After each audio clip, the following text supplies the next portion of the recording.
अस्सलाम वालेकुम जी, कैसे हैं आप सब। उम्मीद करती हूँ आप सब ठीक ठाक होंगे। अल्लाह ताला आपको ठीक रखे, अपने हिफ्ज़ ईमान में रखें, आमीन सुम्मा आमीन। आज की वीडियो में मैं आपके साथ नॉर्मल डेली रूटीन अपनी शेयर करूँगी। वही में मैं बच्चे के साथ काम को कैसे मैनेज करती हूँ। यहाँ पे मेरी मेड आ गई थी और वो बर्तन वगैरह धो के चली गई थी। अब मुझे सिर्फ बर्तन समेटने थे। ऐसे अगर आपकी हेल्पर हो ना तो काफ़ी मदद हो जाती है। बर्तन धुल जाते हैं और बर्तन संभालना फिर आपकी ड्यूटी होती है। वैसे तो ये मेड भी कर सकती हैं, लेकिन मुझे ऐसा लगता है पर्सनली कि अलमारियों के अंदर के काम और कबर्ड्स के अंदर के काम ये घर की औरत को खुद ही करने चाहिए। हाँ, क्या सेटिंग करनी है, किस अलमारी में क्या रखना है, ये मुझे ऐसा फील होता है कि हमें खुद ही इसकी जिम्मेदारी लेनी चाहिए। काम करते करते मेरा बेटा भी आ गया था अपनी नर्सरी से, और उसके बाद मैंने फिर ईसा के कपड़े चेंज करवाया। ईसा को मैंने खाना बना के देना था। वैसे तो ईसा के आने से पहले मैं खाना तैयार कर लेती हूँ, लेकिन आज मेड थोड़ी लेट गई थी, इसी वजह से फिर मुझे उसी टाइम खाना तैयार करना था। बट थैंक गॉड मैंने आटा गूंद लिया था पहले से ही।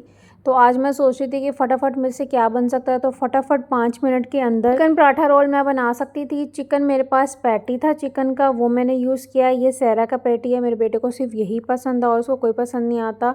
और साथ ही मैंने पराठा बनाया। मैं आपके साथ चिकन पराठे की बहुत ही सिंपल रेसिपी शेयर कर रही हूँ, क्योंकि मेरे बेटे को ज़्यादा लवाजमात वाले पराठे, अंडे और इस तरह की चीज़ें नहीं पसंद। वो बहुत सिंपल चीज़ें खाता है, बहुत पिकी ईटर है, बहुत परेशान रहती हूँ, लेकिन फिर भी कोशिश करती रहती हूँ कि उसको कुछ ना कुछ खिलाती रहूँ। तो जब हम लोग बाहर जाते थे ना, मैंने अंदाज़ा लगाया था कि जब भी हम बर्गर खाते थे या इस तरह का पराठा अंडा या पराठा चिकन पराठा चाय, इस तरह जब भी हम लोग खाने पीने जाते थे, मैं नोट करती थी कि ईसा सिर्फ पराठा खाता था और कुछ भी नहीं खाता था, यानी उसके अंदर के जो लवाजमात है ना वो छोड़ देता था। तो फिर मैंने ये चीज़ नोटिस की कि मैं घर पे पराठा बनाऊं और उसके अंदर सिर्फ चिकन डालूं, और यहाँ पे मैंने थोड़ा सा मायोनीज़ डाला है। जैसे मेरा बेटा मायोनीज़ केचप भी नहीं खाता, ये बड़ी हैरानगी वाली बात है और मेरे लिए बड़ी अच्छी बात है, क्योंकि आजकल की माएँ परेशान होती हैं कि हमारे बच्चे केचप बहुत खाते हैं, मायोनीज़ बहुत खाते हैं, सॉसेस खाते हैं, लेकिन मुझे ये परेशानी नहीं है न्यूटेला और सॉसेस वाली। मेरा बेटा इस तरह की कोई भी चीज़ नहीं खाता। बट बिकॉज बाहर इस तरह की चीज़ें मिलती हैं, अक्सर हम बर्गर लेते हैं या पराठा लेते हैं, उसमें मायोनीज़ और सॉसेस थोड़ी सी डाली जाती हैं, इसलिए मैं यहाँ पे सॉस लेकर आई थी।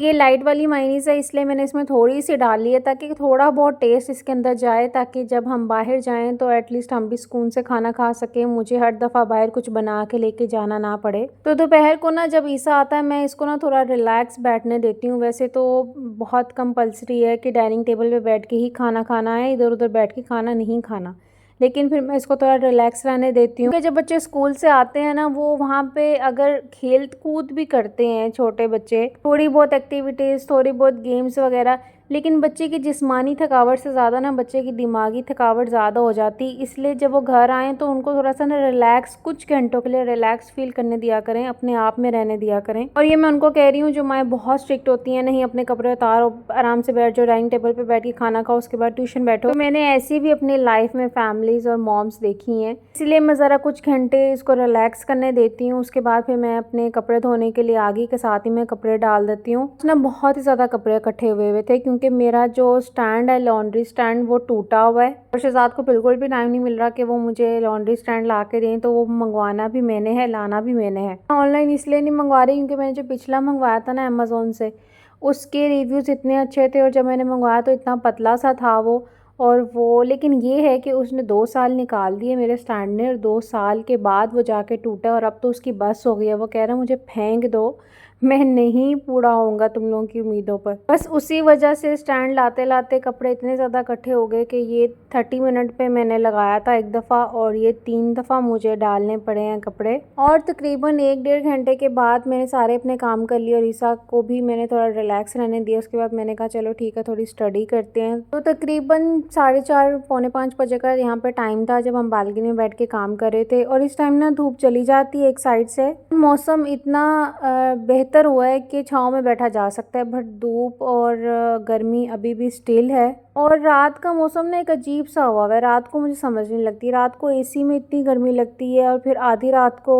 इतनी ज़्यादा ठंड लगती है, ऐसे ही डामाडोल सा 2 किस्म का मौसम हुआ है। फिलहाल यहाँ पे मैं आपको दिखा रही थी एक्टिविटी बुक मैं आइकिया से लेकर आई थी, मैंने कहा मैं आपके साथ भी शेयर करती हूँ। इसमें ना 10 बुक्स होती हैं। वैसे तो माय फर्स्ट लर्निंग बुक है, तो ये बच्चों के लिए, जब बच्चे आप नए पढ़ाना या सिखाना शुरू करते हैं उनके लिए बहुत बेहतरीन है। स्मॉल लेटर्स हैं, नंबर्स हैं, कैपिटल लेटर्स हैं, डॉट्स हैं, पैटर्न्स हैं, और जो पजल्स होते हैं या फाइंड करें क्या डिफरेंस है, वो ये सब चीज़ें मेजेस हैं। तो ये सब चीज़ें इतनी ज़बरदस्त है ना जो हम बच्चे को सिखाना चाहते हैं और बच्चा बहुत खुश भी होके ये काम करता है। तो ये मैं फुल रेकमेंड करूँगी, ये ज़रूर लीजिएगा अपने बच्चों के लिए। उसके बाद हम लोग ग्राउंड में चले गए थे। ग्राउंड में हम लोग तकरीबन आधा घंटा या सवा घंटा के लिए जाते हैं मगरिब से पहले पहले। जैसे ही मगरिब होती है फिर हम वापस आ जाते हैं। वैसे तो मगरिब के बाद ग्राउंड थोड़ा बढ़ता है, बच्चे वगैरह आते हैं और खेलते हैं, लेकिन मैं कोशिश करती हूँ कि मगरिब की अजान हो तो हम लोग फ़ौरन घर को वापस चले जाएं, क्योंकि मुझे खाना भी बनाना होता है। और आज खाने में मैं दाल चावल बना रही हूँ। दाल मैंने पहले ही भिगो दी थी, चावल मैंने पहले ही धो लिए थे। तो ये स्वीट पोटैटो है जो मैंने उबाल के रखा हुआ था। और ये काम करने के बाद ना मुझे आज हॉस्पिटल जाना था, क्योंकि ईसा की थोड़ी सी तबीयत ख़राब हुई थी, उसको खांसी आ रही थी। शायद बदलता मौसम है, उस वजह से बच्चे बीमार हो रहे हैं। ऐसे मैंने 5 दिन एंटीबायोटिक दिया। एंटीबायोटिक 5 दिन से ज़्यादा बच्चों को देनी भी नहीं चाहिए। उसके बाद फिर आपको डॉक्टर को ही रजू करना चाहिए। तो 5 दिन में कोई फ़र्क नहीं पड़ा इतना ख़ास, इसलिए मैंने सोचा कि हम दोबारा डॉक्टर के पास जाएंगे। तो जब मुझे बहुत जल्दी होती है ना, मेरे पास 1 घंटा था, तो मैं इस तरह से खाना बनाती हूँ। मैंने दाल फटाफट चढ़ा दी चूल्हे पे। अभी मैंने चूल्हा ऑन नहीं किया हुआ था। मैंने दाल डाली है, इसमें थोड़ा प्याज डाला है काट के, थोड़ा सा मैंने यहाँ पे टमाटर डाला है, 3 तकरीबन मिर्चें डाली हैं, नमक, मिर्चें, हल्दी, गरम मसाला, ज़ीरा पाउडर और धनिया पाउडर सब कुछ मैं डालूंगी। और यहाँ पे जो ग्लास आया था, मैंने ईसा को कहा था कि इसमें थोड़ा पानी डाल दो, तो ईसा साहब ने यहाँ पे सिर्फ 2 घूंट डाले थे। तो तकरीबन इसमें मैं 2.5 गिलास पानी डालूंगी दाल में। और चूल्हा ऑन करके बस मैं इसको प्रेशर में चढ़ा दूंगी और 10 मिनट के बाद ये दाल हो जाएगी प्रेशर में ही। उसके बाद भी मैं इस पर तड़का लगाऊंगी।